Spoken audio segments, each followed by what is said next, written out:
9h12, tout juste, vous écoutez votre grand journal du soir avec Nathalie Lévy. Place maintenant à l'interview politique. Et Aurélie Herbemont, votre invité ce soir, le vice-président du Rassemblement national et député européen, Jordan Bardella. Bonsoir Jordan Bardella. Bonsoir.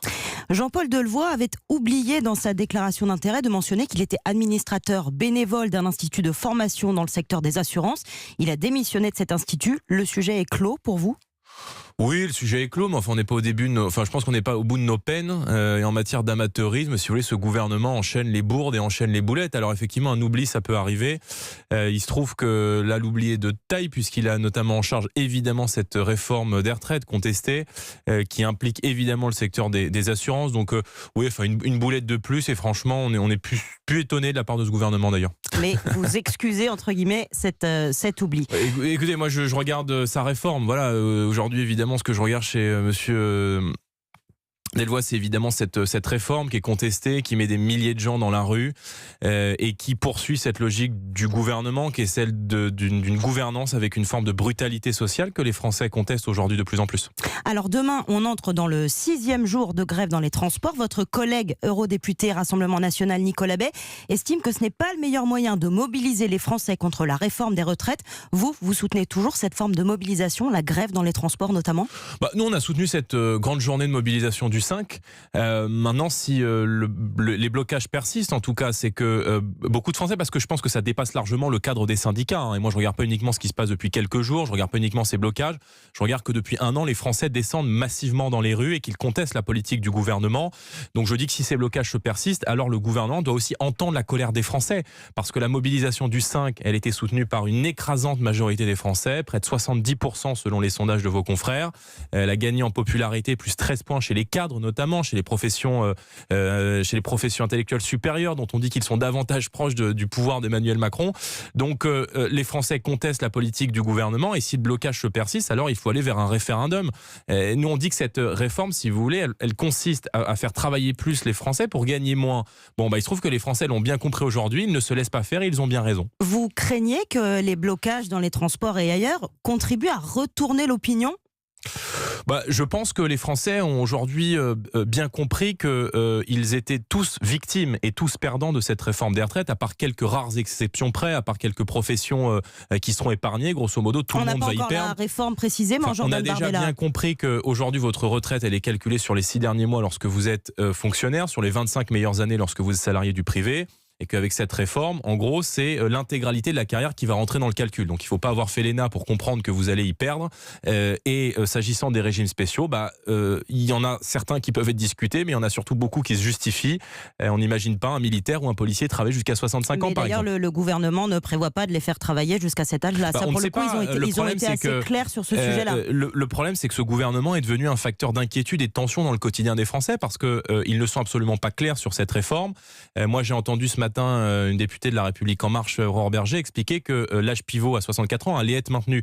Donc évidemment, on va décaler l'âge de départ à la retraite et on va remettre en cause un certain nombre de régimes spécifiques qui peuvent se justifier par la pénibilité du travail.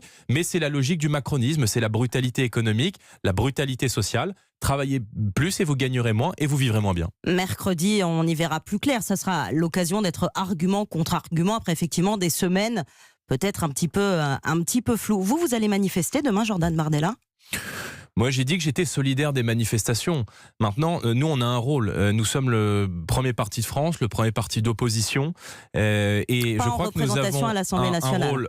Ce qui pose, vous avez raison, un problème de démocratie. Que le premier parti de France, qui a fait 11 millions de voix lors de l'élection présidentielle, qui est arrivé en tête des élections européennes et qui n'a que 7 députés, vous avez raison, ça pose un problème de démocratie. Et je vais même vous dire, si les Français sont dans les rues depuis près de 1 an, c'est bien parce qu'ils estiment que les instances représentatives et les instances démocratiques ne les représentent plus du tout.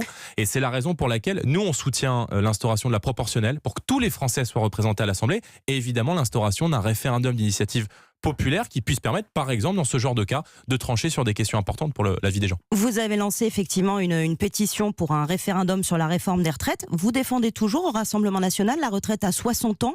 On défend la retraite à 40 annuités pleines.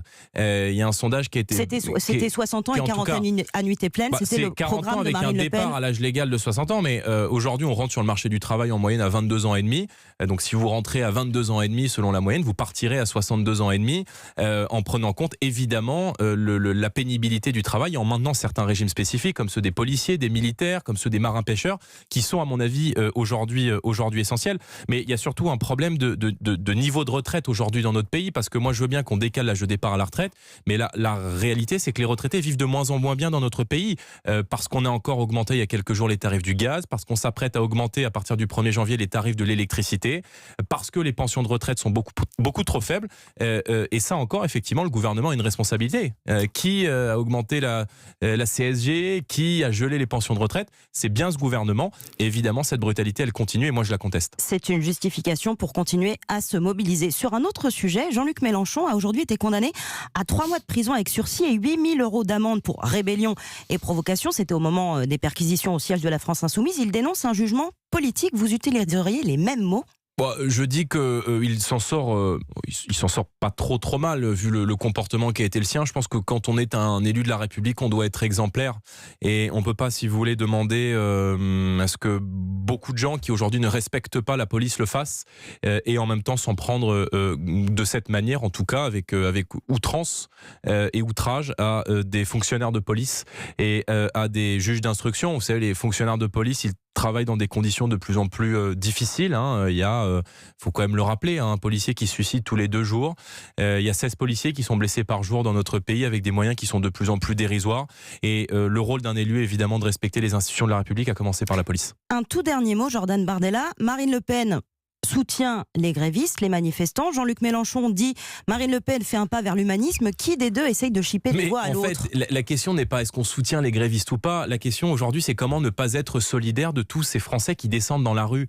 Moi, oui, je suis solidaire des agriculteurs qui descendent dans les rues parce que les traités de libre-échange aujourd'hui les mettent en concurrence avec le monde entier. Oui, je suis solidaire avec les infirmiers qui aujourd'hui soignent des patients dans les couloirs des hôpitaux, et qui sont les moins bien payés de l'OCDE. Donc oui, nous sommes solidaires et Marine Le Pen, la première, est solidaire de tous ces Français qui descendent dans les rues. Mais notre rôle de parti politique, c'est de proposer une sortie de crise démocratique aujourd'hui et d'apporter des solutions aux Français. Et si j'en crois le résultat des élections européennes où nous sommes arrivés en tête, alors les Français croient dans nos solutions. Et du coup, parfois, vous pouvez vous retrouver avec Jean-Luc Mélenchon sur certains sujets. Vous savez, si Jean-Luc Mélenchon dit qu'il pleut et dit qu'il y a des bouchons ce soir en région parisienne, eh bien, il a raison, voilà. Maintenant, nous différons peut-être sur les solutions, mais je crois que nous défendons, nous, ce grand bloc populaire que Emmanuel Macron méprise et a mis de côté depuis qu'il a été élu, c'est-à-dire depuis maintenant 2 ans et demi. Merci Jordan Bardella d'avoir été mon invité.